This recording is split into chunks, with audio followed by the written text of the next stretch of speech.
2007ರಲ್ಲಿ ಸಾಕಷ್ಟು ಜನರ ಜೀವನದಲ್ಲಿ ದೀಪವನ್ನ ಬೆಳಗುವಂತೆ ಮಾಡಿದ್ದಾರೆ ನಿರಾತಂಕ ಸಂಸ್ಥೆಯನ್ನು ಸ್ಥಾಪಿಸೋದ್ರ ಮೂಲಕ. ಈ ಸಂಸ್ಥೆ ಸಾಕಷ್ಟು ಸಾಮಾಜಿಕ ಕಳಕಳಿಯ ಚಟುವಟಿಕೆಯಲ್ಲಿ ತನ್ನನ್ನು ತೊಡಗಿಸಿಕೊಂಡಿದೆ. ಶಿಕ್ಷಣ ಆಗಿರ್ಬೋದು, ಆರೋಗ್ಯ ಆಗಿರ್ಬೋದು, ಮಹಿಳಾ ಸಬಲೀಕರಣ, ಹೀಗೆ ಸಾಕಷ್ಟು ವಿಚಾರಗಳಲ್ಲಿ ತನ್ನದೇ ಆದ ಸೇವೆಯನ್ನು ಸಲ್ಲಿಸ್ತಾ ಬಂದಿದೆ. ಹಾಗೆ ನಿರುತ್ತರ ಪಬ್ಲಿಕೇಶನ್, ಈ ಪಬ್ಲಿಕೇಶನ್ನ ಮೂಲಕ ಸುಮಾರು 100ಕ್ಕೂ ಅಧಿಕ ಪುಸ್ತಕಗಳನ್ನು ಬಿಡುಗಡೆ ಮಾಡಲಾಗಿದೆ. ಸಮಾಜ ಕಾರ್ಯದ ಹೆಜ್ಜೆಗಳು ಅನ್ನೋ ಪತ್ರಿಕೆಯನ್ನು ಕೂಡ ಶುರು ಮಾಡಿ ಸಮಾಜ ಸೇವೆಯನ್ನು ಸಲ್ಲಿಸಿರ್ತಾರೆ. ಇವರೇ ಇದರ ಸಂಸ್ಥಾಪಕರಾದಂತಹ, ರೂವಾರಿಯಾದಂತಹ ಶ್ರೀಯುತ ಶ್ರೀ ರಮೇಶ್ HM ಅವರು ಇವತ್ತಿನ ನಮ್ಮ ಕಾರ್ಯಕ್ರಮದ ಪ್ರಾಸ್ತಾವಿಕ ಭಾಷಣವನ್ನು ನೆರವೇರಿಸಿಕೊಡ್ಬೇಕು ಅಂತ ಕೇಳ್ಕೊಳ್ತಾ ಇದ್ದೀನಿ. ರಮೇಶ್ ಅವರಿಗೆ ಬರಲಿ ಜೋರಾದ ಚಪ್ಪಾಳೆ. ಶ್ರೀಯುತ ನಾಡಿನ ಖ್ಯಾತ ಕವಿಗಳಾದಂತಹ ಶ್ರೀಯುತ HS ವೆಂಕಟೇಶ್ ಮೂರ್ತಿ ಸರ್ ಅವರೇ, ಹಾಗೂ ನಮ್ಮ ನೆಚ್ಚಿನ ನಾಗಾಭರಣ ಸರ್ ಅವರೇ ಹಾಗೂ ಮೂರ್ತಿ ಸರ್ ಅವರು ಸುಮಾರು 5 ವರ್ಷಗಳಿಂದ ನಮಗೆ ಸತತವಾಗಿ ಮಾರ್ಗದರ್ಶನ ನೀಡ್ತಾ ಬಂದಿದ್ದಾರೆ. ಸೊ ಈ ಒಂದು ನಿರಾತಂಕ ಅಂತಕ್ಕಂಥ ಸಂಸ್ಥೆ ಆರಂಭಿಕ ದಿನಗಳಲ್ಲಿ 2007ರಲ್ಲಿ ನಾವು ಆರಂಭಿಸಿದ್ವು. ಈ ಒಂದು ಸಮಾಜ ಕಾರ್ಯ ಒಂದು ಸ್ನಾತಕೋತ್ತರ ಪದವಿಯ ಹಂತದಲ್ಲಿರಬೇಕಾದಾಗ ಸಮಾಜಕ್ಕೆ ಏನಾದರೂ ಕೊಡುಗೆ ಕೊಟ್ಟಾಗ ಮಾತ್ರ ಈ ಮನುಷ್ಯನ ಜೀವನ ಸಾರ್ಥಕ ಅಂತಕ್ಕಂತಹ ಭಾವ ಆ ಒಂದು ಸ್ನಾತಕೋತ್ತರ ಪದವಿಯಲ್ಲಿ ನನಗೆ ಅಂತರ್ಗತ ಆಯಿತು. ಅಂದಿನಿಂದ ಯಾವುದಾದ್ರೂ ಸಾಮಾಜಿಕ ಚಟುವಟಿಕೆಗಳಲ್ಲಿ ನಾನು ತೊಡ್ಕೊಬೇಕು ಅಂತ ಹೇಳಿ ನನ್ನನ್ನು ನಾನು ನಿರ್ಧಾರ ಮಾಡಿದೆ.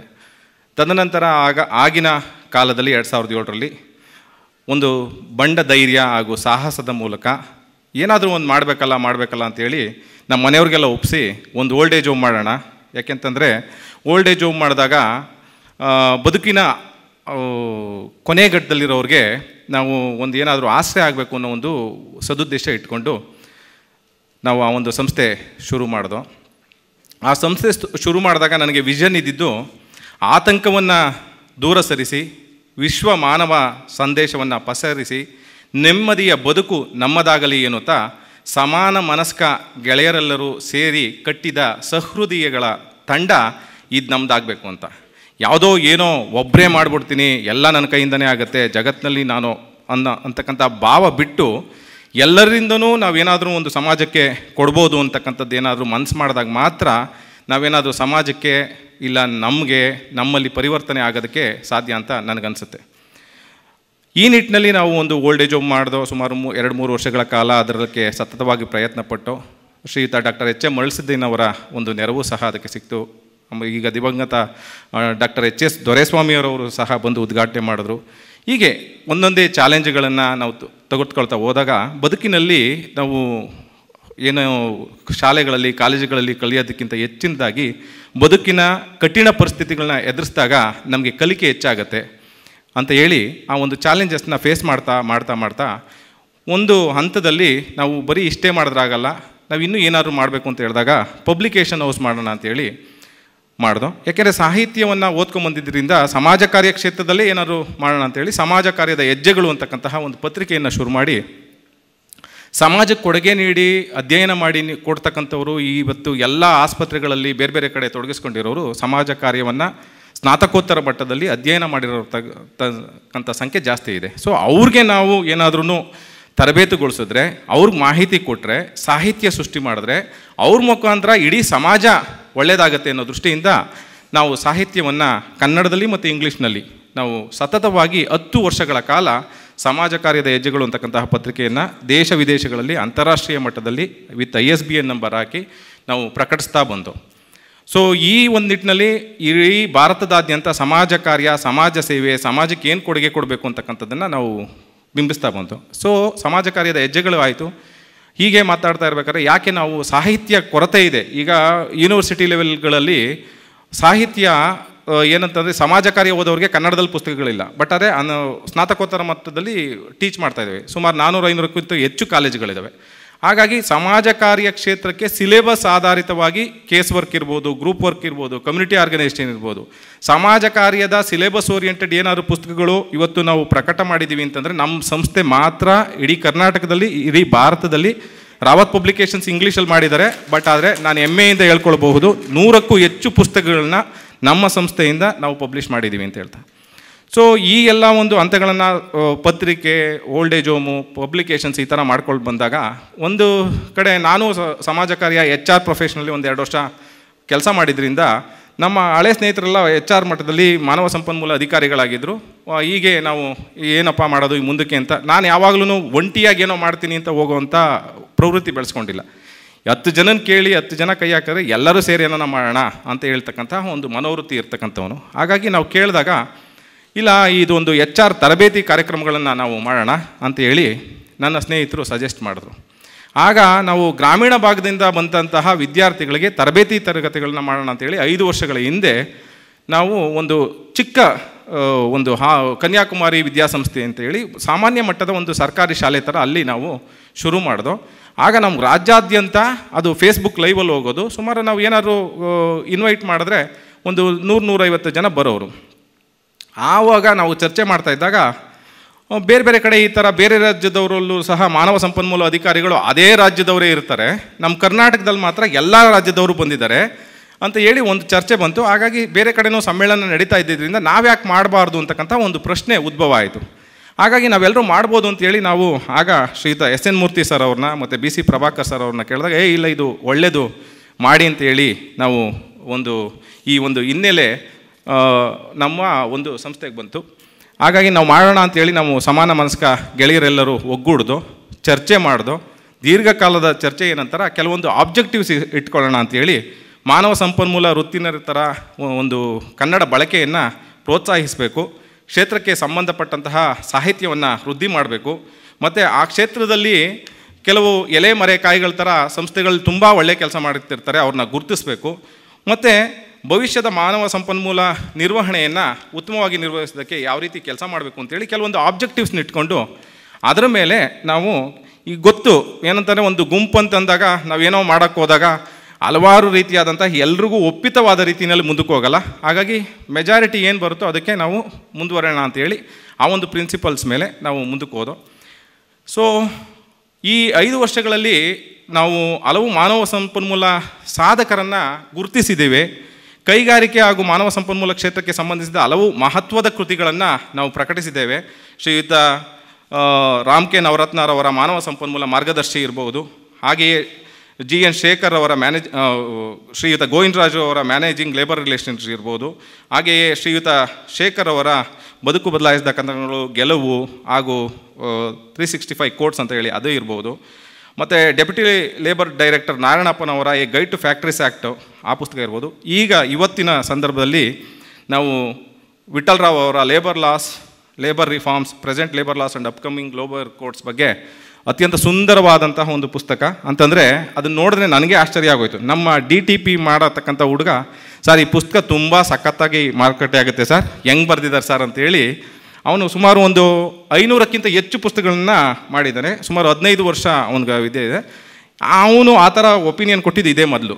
ಸೊ ಈ ಒಂದು ನಿಟ್ಟಿನಲ್ಲಿ ನಾವು ಮಾಡಿದೋ. ಹಾಗೆಯೇ ಶ್ರೀಯುತ ಲಕ್ಷ್ಮೀ ಪ್ರಸಾದ್ ಅವರ ಬದುಕಿನಾನಂದ ಕಲೆ ಪುಸ್ತಕವನ್ನು ನಾವೇ ಸಹ ಮಾಡಿದ್ದು. ಅದಕ್ಕೆ ಭಾವನಾತ್ಮಕವಾಗಿ ಹಲವು ಕಾಲಘಟ್ಟದಲ್ಲಿ ಹಲವು ಪುಸ್ತಕಗಳನ್ನ ನಾವು ಮಾಡಿದ್ದೀವಿ. ಸೊ ಅದೇ ರೀತಿ ನಾನು ಮೊದಲೇ ಹೇಳ್ದಂಗೆ ಏನಾದರೂ ಒಂದು ಮಾಡೋದಕ್ಕೆ ಹೋದಾಗ ನಾವು ಆಲೋಚನೆ ಮಾಡಬೇಕು ಅಂತಂದಾಗ ನಮ್ಮ ಸ್ನೇಹಿತರನ್ನ ಮತ್ತೆ ಕೇಳಿದೆ ನಾನು. ಕೆಲವೊಂದು ಕಡೆ ಇದಿದೆ ಈ ರಮೇಶ್ ಏನಿದನ್ನೆಲ್ಲ ಬರೀ ನಮಗೇನೋ ಒಂದು ಐಡಿಯಾ ತಂದು ನಮ್ಮನ್ನೆಲ್ಲರನ್ನೂ ಏನೋ ಒಂದು ಸಂಕಷ್ಟದಲ್ಲಿ ಸಿಗಿಸ್ತಾನೆ ಅಂತಕ್ಕಂಥ ಒಂದು ಅಭಿಪ್ರಾಯ ಇದೆ. ಹಾಗಾಗಿ ಒಂದು ಇಂಟರ್ವ್ಯೂ ಮಾಡೋಣ ಅಂತ ಕೇಳಿದೆ. 3ನೇ ಸಮ್ಮೇಳನದಲ್ಲಿ ಹೇಳಿದೆ, ನೀನು ಬೇಡಪ್ಪ ಈ ಕನ್ನಡ ಸಮ್ಮೇಳನಕ್ಕೆ ಹಾಕಿಸ್ಕೊಂಡೆ ನಮಗೆ ಕಷ್ಟ ಆಗ್ತಾಯಿದೆ, ಹಾಗಾಗಿ ಅಂತ ಹೇಳ್ಬಿಟ್ಟು ಎಲ್ಲರೂ ಭಿನ್ನಾಭಿಪ್ರಾಯ ಮಾಡಿದ್ರು. 4ನೇ ಸಮ್ಮೇಳನದಲ್ಲಿ ಹೇಳಿದೆ, ಅಲ್ಲೂ ಬೇಡ ಅಂತಾರೋ. 5ನೇ ಸಮ್ಮೇಳನದಲ್ಲಿ ಹೇಳಿದೆ. ಆಗ ಒಂದಿಬ್ರದ್ದು ಇಂಟರ್ವ್ಯೂ ಮಾಡಿದೋ. ಈಗ ಸುಮಾರು 30 ಜನ HR ಮಾನವ ಸಂಪನ್ಮೂಲ ಕ್ಷೇತ್ರದ ಅಧಿಕಾರಿಗಳನ್ನು ಇಂಟರ್ವ್ಯೂ ಮಾಡಿ ಒಂದು ಲೀಡರ್ಸ್ ಟಾಕ್ ಅಂತ ಹೇಳಿ ಇಂಟರ್ವ್ಯೂ ಮಾಡಿ ಆ ಪುಸ್ತಕನೂ ಇವತ್ತು ರಿಲೀಸ್ ಆಗ್ತಾಯಿದೆ. ಸೊ ಈ ಒಂದು ನಿಟ್ಟಿನಲ್ಲಿ ನಮ್ಮ ಶ್ರಮ ಮತ್ತು ಕಾರ್ಯವೈಖರಿ ನಡ್ಕೊಳ್ತಾ ಬರ್ತಾಯಿದೆ. ನಾನು ಹೆಚ್ಚಿಗೆ ಏನು ಹೇಳೋದಕ್ಕೆ ಇಷ್ಟಪಡಲ್ಲ. ಏನಿದ್ರೂ ನಮ್ಮ ಕಾರ್ಯಗಳು ನಮ್ಮ ಬಗ್ಗೆ ಸಮಾಜದಲ್ಲಿ ಅದಾಗದೆ ನಾವು ಕೆಲಸ ಮಾಡ್ತಾ ಹೋದರೆ ಈ ಮಿಕ್ಕಿದು ಒಪಿನಿಯನ್ ಫಾರ್ಮ್ ಆಗ್ತಾ ಹೋಗ್ತದೆ ಅಂತಕ್ಕಂತಹದ್ರಲ್ಲಿ ನಾನು ನಂಬಿರ್ತಕ್ಕಂಥವನು. ಸೊ ಈ ಸಮ್ಮೇಳನ ಸಹಕಾರಿಯಾಗಿ ಅಲ್ಲಿ ನಿಂತವ್ರನ್ನ ನಾನು ಸ್ಮರಿಸಲೇಬೇಕಾಗಿದ್ದು, ನನ್ನ ಕೃತಜ್ಞತೆ ಅರ್ಪಿಸಲೇಬೇಕಾಗಿದ್ದು ನನ್ನ ಕರ್ತವ್ಯ. ಅದರಲ್ಲಿ ಪ್ರಮುಖವಾಗಿ ಶ್ರೀಯುತ BC ಪ್ರಭಾಕರ್ ಅವರು ಅಧ್ಯಕ್ಷರು, ಕರ್ನಾಟಕರು ಮಾಲೀಕರ ಸಂಘ ಹಾಗೂ ವಕೀಲರು BCP ಅಸೋಸಿಯೇಟ್ಸ್, ಹಾಗೂ SN ಮೂರ್ತಿ ಸರ್ ಅವರು ನಮ್ಮ ವೇದಿಕೆ ಅಲಂಕರಿಸಿದ್ದಾರೆ. ಮತ್ತು ಹನುಮಂತರಾಯಪ್ಪನವರು ಮಾಜಿ ಅಧ್ಯಕ್ಷರು BMICPA ಕರ್ನಾಟಕ ಸರ್ಕಾರ ಹಾಗೂ ನಿರಾತಂಕ ಟ್ರಸ್ಟಿ. ಸೊ ಇವರು ನನಗೆ ಪ್ರಮುಖವಾಗಿ ಮಾರ್ಗದರ್ಶನ ಮಾಡ್ತಾ ಇರ್ತಕ್ಕಂಥವ್ರು.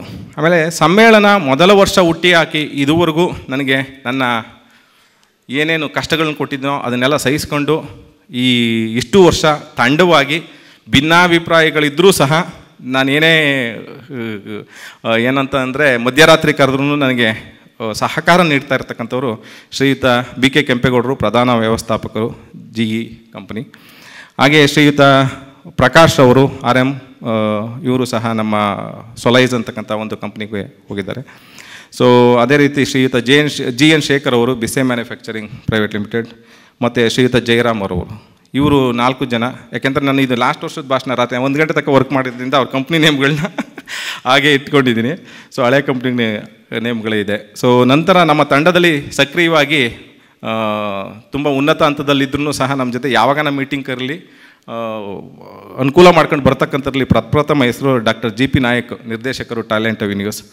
ಹಾಗೆಯೇ ನನ್ನ ಆರಂಭಿಕ ದಿನಗಳಿಂದಲೂ ಮಾರ್ಗದರ್ಶನ ಮಾಡ್ತಾ ಇರೋ ಶ್ರೀಯುತ CR ಗೋಪಾಲ್ರವರು, ಪ್ರಧಾನ ವ್ಯವಸ್ಥಾಪಕರು ಸ್ಮಯೂರ್ ಹಾಗೂ ಲೇಖಕರು, ಸಂಪಾದಕರು, 10 ಹಲವು ಪುಸ್ತಕಗಳನ್ನ ಬರೆದಿದ್ದಾರೆ. ಶ್ರೀಯುತ ನಂದೀಶ್ ಹಿರೇಮಠರವರು, ಪ್ರೊಫೆಸರ್ ಅವರು ಸಹ ನಮ್ಮ ಜೊತೆ ನಿಂತಿದ್ದಾರೆ. ಹಾಗೆ ಶ್ರೀಯುತ ಗೋವಿಂದರಾಜ್ NS, ಪ್ರಧಾನ ವ್ಯವಸ್ಥಾಪಕರು, ಕರ್ನಲ್ ಬರ್ಸ್. ಜಗದೀಶ್ ಶೇಖರ್ ನಾಯಕ್, ಮುಖ್ಯ ಕಾರ್ಯನಿರ್ವಾಹಕ ಅಧಿಕಾರಿ, ಟ್ಯಾಲೆಂಟ್ರಿ. ಪಂಚಾಕ್ಷರಯ್ಯ ಅವರು ನಿನ್ನೆ ರಾತ್ರಿ 1 ಗಂಟೆ ತನಕ ನಮ್ಮ ಜೊತೆನೇ ಇದ್ದರು, ಅವರು ಸಹ ನಮ್ಮ ಇಟಾಚಿ ಕಂಪ್ನಿಯಲ್ಲಿದ್ದಾರೆ. ಹಾಗೆಯೇ ಶಿವಕುಮಾರ್, ಹಿರಿಯ ವ್ಯವಸ್ಥಾಪಕರು, HR ಆ್ಯಂಡ್ ಅಡ್ಮಿನ್, ನ್ಯಾಶ್. ಗುರುಪ್ರಸಾದ್ರವರು, lotus manpower services. Prabhu H, ಈಗ ಅವರು ಮೈಲಾನ್ನ ಬಿಟ್ಟು ಸ್ಟ್ರೈಟ್ಸ್ಗೆ ಹೋಗಿದ್ದಾರೆ. ಸೊ ಚಂದ್ರಕಾಂತ್ ಪಾಟೀಲ್, ಪ್ರಧಾನ ವ್ಯವಸ್ಥಾಪಕರು, ಮಾನವ ಸಂಪನ್ಮೂಲ, ಸಾಂದಾರ್ ಟೆಕ್ನಾಲಜೀಸ್. ಹಾಗೆ ಸುನಿಲ್ ತ್ರಿಪಾಠಿರವರು, ಮಾನವ ಸಂಪನ್ಮೂಲ, ಸಾಂದಾರ್ ಆಟೋಮೇಟಿವ್ಸ್, ಬೊಮ್ಮಸಂದ್ರ. ಹಾಗೆಯೇ ಮಧುಕುಮಾರ್, ಪೂರ್ಣಕಾಲಿಕ ಅತಿಥಿ ಉಪನ್ಯಾಸಕರು, ಸಮಾಜ ಕಾರ್ಯ ವಿಭಾಗ, ರಾಮನಗರ. ಸೊ ಇದಲ್ಲದೆ ಸುಮಾರು ಹೆಸರುಗಳನ್ನ ನನಗೆ ಚಿಕ್ಕ ಪುಟ್ಟ ಸಹಾಯ ಮಾಡಿದವ್ರನ್ನ ಬಿಟ್ಟಿದ್ದೀನಿ. ಯಾಕೆಂತಂದರೆ ಎಲ್ಲ ಹೆಸರುಗಳ್ತಾ ಹೇಳ್ತಾ ಹೋದರೆ ತುಂಬ ದೊಡ್ಡ ಆಗುತ್ತೆ. ಹಾಗೆಯೇ ಕೊನೆಯದಾಗಿ ಈ ಒಂದು ಸಮ್ಮೇಳನಕ್ಕೆ ನಾವು ಅತ್ಯಂತ ಶ್ರಮಪಟ್ಟು ಯಾರನ್ನೂ ದೇಣಿಗೆ ಕೇಳಿ ಕೊಡಲೇಬೇಕು ಅಂತೇಳಿ ಯಾರನ್ನೂ ಬಲವಂತ ಮಾಡಲಿಲ್ಲ. ಆದರೂ ಸಹ ನಮಗೆ ಆಯ್ತಪ್ಪ ಈ ಒಂದು ಒಳ್ಳೆ ಕಾರ್ಯ ಮಾಡ್ತಾಯಿದ್ದೀರಿ ಅಂತೇಳಿ ನಮಗೆ ದೇಣಿ ಕೊಟ್ಟಂಥ ಅವರಿಗೆ ನಾನು ಕೃತಜ್ಞತೆ ಸಲ್ಲಿಸಲೇಬೇಕು. ಹಾಗೆ ಈ ಒಂದು ಸಮ್ಮೇಳನ ಅತ್ಯಂತ ಅಚ್ಚುಕಟ್ಟಾಗಿ ರೂಪುಗೊಳ್ಳಲು ಸೈಯದ್ ಅಂತ ಹೇಳಿ ಈವೆಂಟ್ ಮ್ಯಾನೇಜ್ಮೆಂಟ್ ಟೀಮು ಸತತವಾಗಿ 4-5 ವರ್ಷದಿಂದ ಅವರೇ ಮಾಡ್ತಾಯಿದ್ದಾರೆ.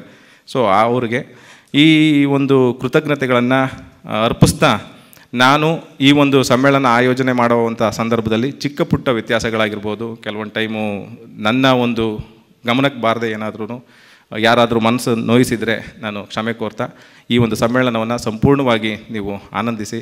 ಈ ಒಂದು ಸಮ್ಮೇಳನ ನಮ್ಮ ನಿರಾತಂಕ ಟ್ರಸ್ಟಿಂದ ATG ಮಾನ್ಯತೆ ಪಡೆದಿದೆ. ಸೊ ಈ ಒಂದು ಬಂದತಕ್ಕಂಥ ಎಲ್ಲವನ್ನೂ ಸಹ ಅತ್ಯಂತ ಪಾರದರ್ಶಕವಾಗಿ, ಅತ್ಯಂತ ನಾವು ಡೆಮೋಕ್ರೆಟಿಕ್ ಆಗಿ ಈ ಒಂದು ಸಮ್ಮೇಳನ ನಿರ್ವಹಣೆ ಮಾಡ್ತಾ ಇದ್ದಕ್ಕಿಂತ ಹೆಮ್ಮೆ ಇದೆ. ನಿಮ್ಮ ಪ್ರೀತಿ ವಿಶ್ವಾಸ ಇದೇ ಥರ ಮುಂದುವರಿಲಿ ಅಂತ ಹೇಳ್ತಾ, ಇನ್ನೂ ಹೆಚ್ಚಿಗೆ ಮಾತಾಡಿದ್ರೆ ನಮ್ಮ ಒಂದು ಕಮಿಟಿ ಮೀಟಿಂಗಲ್ಲಿ ನನಗೆ ಲೆಫ್ಟ್ ರೈಟ್ ತಾಳ್ತಾರೆ. ಹಾಗಾಗಿ ನಿಮ್ಮೆಲ್ರಿಗೂ ನಾನು ಆಭಾರಿಯಾಗಿದ್ದೇನೆ ಅಂತ ಹೇಳ್ತಾ ನನ್ನ ಮಾತುಗಳನ್ನು ಮುಗಿಸ್ತೀನಿ. ಜೈ ಹಿಂದ್, ಜೈ ಕರ್ನಾಟಕ. ಮಾತು ಎಲ್ಲಾದರೂ ಇರು, ಎಂತಾದರೂ ಇರು, ಎಂದೆಂದಿಗೂ ನೀ ಕನ್ನಡವಾಗಿರು. ಎಲ್ಲಾದರೂ ಇರು, ಎಂತಾದರೂ ಇರು, ಎಂದೆಂದಿಗೂ ನೀ ಕನ್ನಡವಾಗಿರು.